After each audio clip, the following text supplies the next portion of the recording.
Morning, everyone.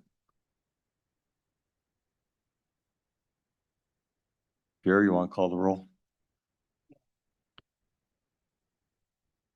Representative Brady. Here. Representative Breton. Here. Representative Chestick. Here. Representative Filer. Here. Representative Kelly. Excuse. Representative Lean. Here. Representative Singh. Here. Representative Webb. Here. Chairman Washut. Here. You have a quorum. Thank you. Good morning, everyone. Looks like the room's full of experienced people, so I don't need to go through all the details of our script on decorum. We'll jump right in. We have before us one bill today, Senate File 9, fentanyl to minors, enhanced penalties. This was a joint judiciary bill that we worked over the summer. Well, all well familiar with it. Simple in its intent. What it does is simply remove the age gap provision, which we have in a lot of our controlled substances acts, where a delivery of a controlled substance from a 19-year-old to a 17-year-old would not be subject to the enhanced penalties that would apply if that same transaction was between a 25-year-old and a 17-year-old. And the rationale behind this, remember, this proposal came to us from the superintendent's office, looking to do something with the distribution of fentanyl to school age youth in our state. And the rationale being that the potential lethality of fentanyl doesn't change with the age of the person who sells it to you. So with that, let's just kind of walk through the bill.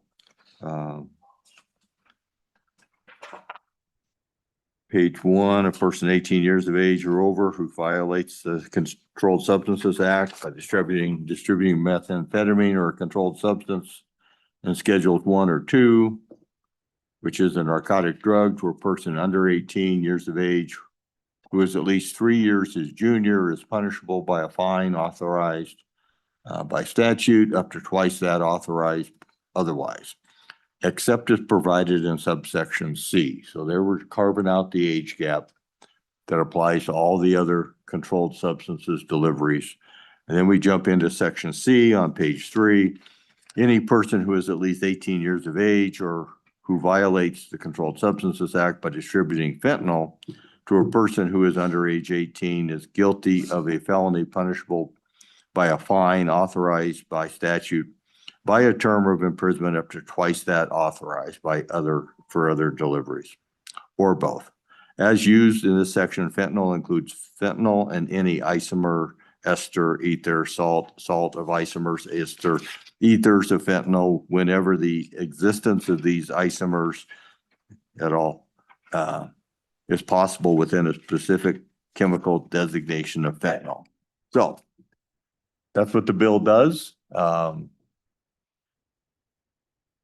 Anybody wishing to give testimony this morning? I think we have a couple online.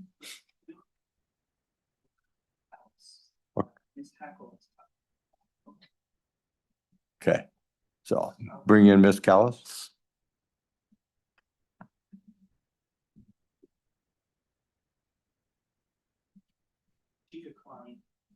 She declined? Yes. All right. And you said Sylvia Hackle is not with us? No, she's not. Okay. Anyone else in the room wishing to testify on Senate File 9?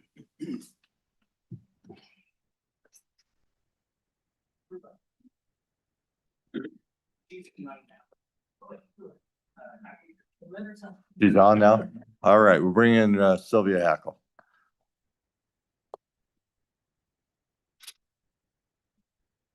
Madam District Attorney, can you hear me?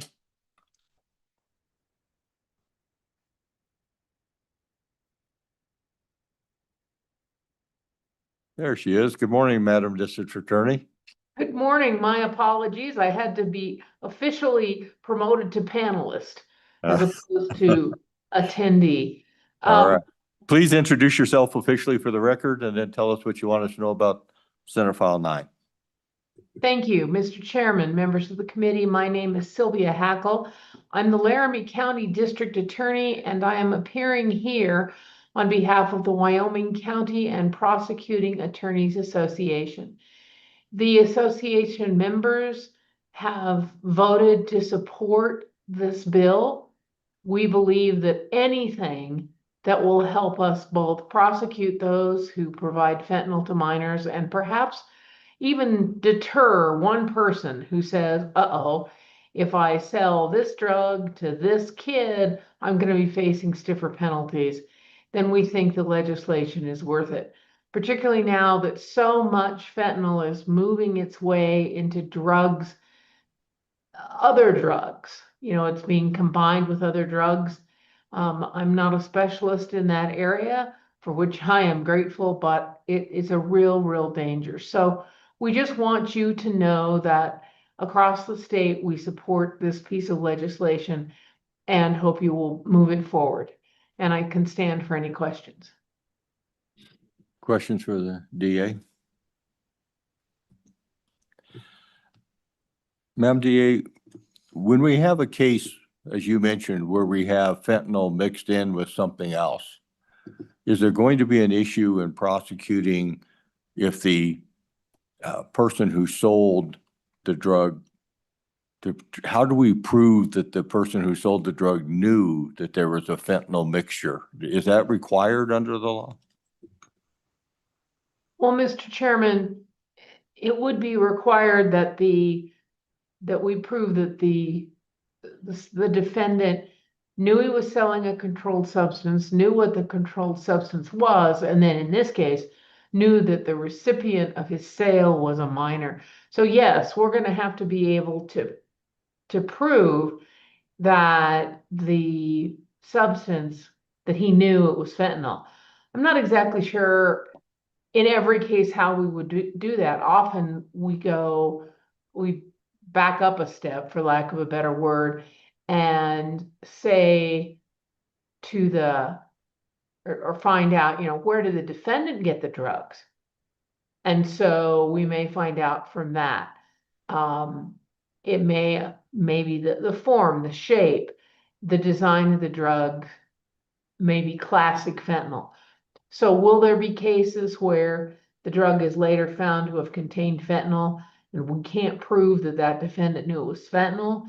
Yes, but there will be some other drug there that we can prosecute under some other statute that, you know, methamphetamine comes to mind.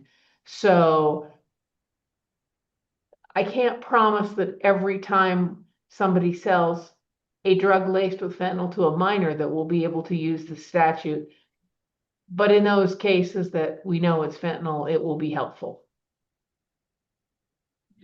Thank you. I'm also hearing that there might be an issue within this statute that how we define fentanyl might compromise other understandings of narcotics.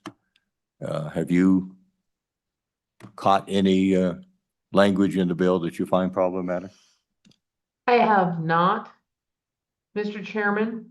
I'm more than happy to send out a quick message to the members of the association and ask if they have any concern, and I could report back to you by close of business today or within the next couple of hours, if that would be helpful. Yeah, that might be. And if you would just stay on and hear the rest of the testimony today, maybe somebody else can be more specific about what the concerns are.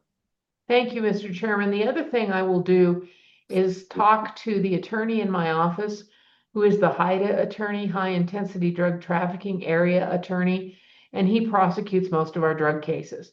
He may be in court right now since it's Monday morning, but if he's in his office, I'll ask him to come in to my office and see what he knows about it as well, and I can do that right away. Thank you, because if there is any issue, we can certainly run a committee of the whole or second reading amendment to tweak any definition problem that we might have. Okay, I will pursue that with Mr. Edmonds right away. Thank you so much for being here this morning. You are most welcome. All right, to the room. Who wants to go first? Ms. Chambers? I drew the short straw. Good morning. My name is Kara Chambers. I'm with the Wyoming Attorney General's office. I was alerted to maybe just a Scrivener's error that might cause some confusion as to how to interpret fentanyl.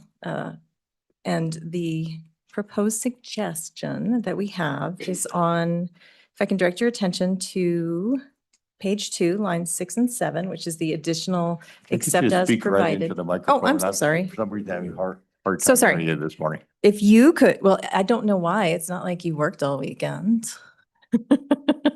I apologize. If you could draw your attention to page 2, lines 6 and 7, which is of course the new additional language that starts with except as provided to subsection C of this article.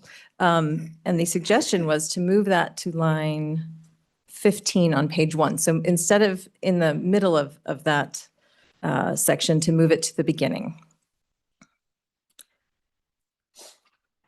If that makes sense. And this is coming from people much brighter than I who are far more well-versed in this section. Again, I believe there was just some concerns that this might not do what we intended to do, and might, again, cause a statutory interpretation problem where it could be argued that fentanyl isn't a narcotic. So I think we're moving which section we're talking about the except as provided. If the body is not comfortable, I can absolutely have people and the Prosecutors Association provide additional If the language. DA or anyone at the AG's office or someone might be able to give us suggested language changes, be happy to run amendments in the future, but I'd hesitate to try to craft something this morning. Absolutely understand, sir. Anything further? Not from me. Mr. Vice Chair? Thank you, Mr. Chairman. Ms. Chambers, so I experienced something that not everyone does. I had a kidney stone this autumn, and this particular substance was given to me on the table of a painful operation. Would this somehow impede someone who's under the age of 18 from receiving that in a medical context? Ms. Chambers? Chairman, Representative Singh, I don't believe so because I believe sorry, I'm having a driver. We're under the distribution to persons under 18, drug-free school zones. I don't believe this statute would apply to the appropriate medical treatment of a patient, regardless of age. But my opinion. Follow up? Thank you, Mr. Chairman. And this is totally different. Have you encountered in Wyoming any instances of car fentanyl?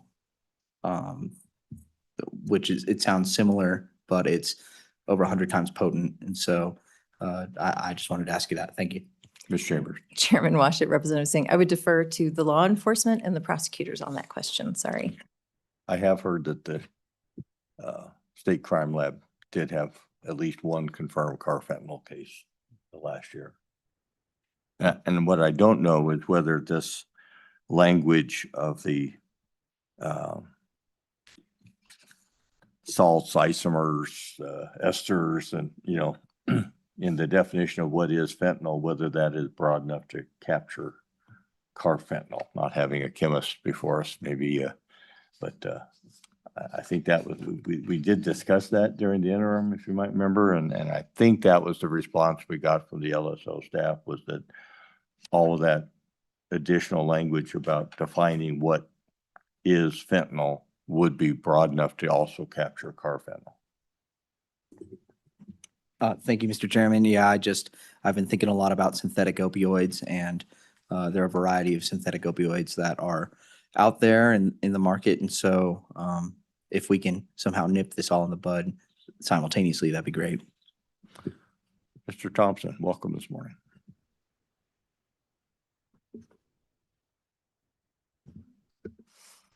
Thank you, Mr. Chairman. My name is Alan Thompson, the Executive Director of WASCOP, the Wyoming Association of Sheriffs and Chiefs of Police.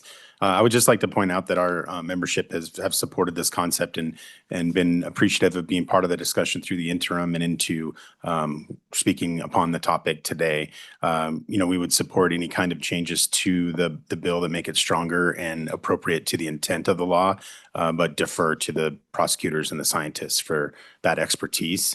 I would also add that we're already having discussions to make sure that we get education out to the public in the various means that we have control over to make sure that this works as much as a warning, as opposed to just a hammer on the back end of violating this. So anything that we can do to prevent that sale from happening, especially to our vulnerable youth, we will be working on that through conversations with our SROs, the jail populations, the local media efforts and things like that. This will be one of our priorities for the summer as we approach, should this become law. And I would be happy to answer any questions if you have any. Questions from Mr. Thompson? Appreciate your recognition of its deterrence. The heart of this bill is to deter, and it only works if people know that it exists. So thank you for your assistance. Mr. Chairman, I had one other point to a question that was asked earlier. We have seen various synthetic forms of fentanyl. So we already know that the fentanyl itself is very dangerous and potent. But then the man-made components in addition to that can be, as we've heard, 100 times or even more potent than regular fentanyl. And we've seen most of them in the state of Wyoming in one form or another. So it is here, and it is something that we need to continue to pay attention to. Mr. Thompson, is it your understanding that the definition of what constitutes fentanyl with salts and isomers and all the rest of that chemistry is broad enough to capture these other synthetic opioids like carfentanil? Yeah, Mr. Chairman, I think that the conversations that we had over the summer about the definition that's in the statute were what we knew to be the best definition at the time.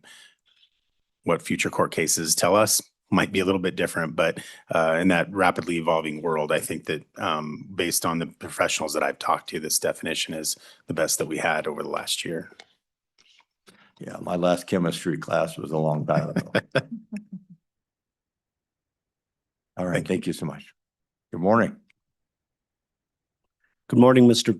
Chairman, members of the committee. My name is Clark Fairbanks. I'm with the Wyoming Youth Service Association, and I'm the director of their member agencies are nonprofit youth service from prevention, education, and through treatment. And I stand in support of this bill. I believe it'll provide additional protections for youth.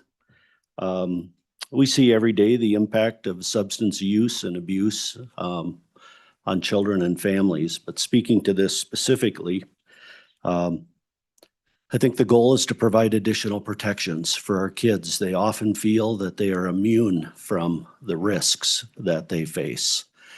And I think that leads to why we need to do as much as we can to protect them from the impacts of, in this case, fentanyl, and the risks that poses for parents as well. So with that, I'd stand for any questions that you might have. Thank you for being here this morning. Will your association be able to help in that spreading the word of this law change for the deterrent value? Mr. Chairman, absolutely. And that's part of the educational role that the member agencies provide to children, youth, families, whether that's in just having those conversations with kids who have used or abused substances. Parent education is a big part of what our member agencies provide as well. And many of our agencies work with young adults, 18 to 24, and really helping them understand of the additional penalties that may be there. Appreciate that. Any other questions? Thank you again for being here this morning. Thank you. All right. Well, there's no one else left in the room, so I'm assuming that means we've exhausted testimony this morning. So I'll close public testimony. Committee, what's your pleasure? Moved by Filer, second by Bratton. Any discussion or amendments for the bill at this point? Mr. Chairman, Mr. Vice Chair. Thank you, Mr. Chairman. I think this bill covers our bases for the variance in synthetic opioids that I was worried about. And if it does come to that point where we need to fix that, I think it should be a simple fix. But this is obviously a public danger. I do think that we ought to re-examine the Controlled Substances Act broadly, simply because there are more substances that are coming along that we're just simply not aware of. And so we ought to look at that. And I know that there's a bill coming from the Senate about 7-O-hydroxy, and we need to have a thorough conversation about that. But otherwise, I'm in full support of this bill. Further comments? Question being called. Call the roll on Senate File 9. This is a roll call vote on Senate File 9. Representative Brady, Aye. Representative Bratton, Aye. Representative Chestick, Aye. Representative Filer. Aye. Representative Kelly, Excuse. Representative Lean, Aye. Representative Singh. Aye. Representative Webb, Aye. Chairman Washit. Aye. 8 ayes, 1 excused. Representative Vice Chair, would you carry this on the floor? I'd be happy to. Thank you. Very good. I know that the superintendent's office was strongly in support of this, and I'll reach out to them and make sure that they're also willing to cooperate on that deterrence effort. And just a reminder, committee interim topics. If you have any, let's get those in ASAP so we meet the deadline, and then we'll be meeting, I think it's March 5th, as a committee jointly with the Senate to take up a discussion about what we're going to spend our summer looking at. And so this might be one of those topics, Vice Chair. All right, with that, committee stands adjourned.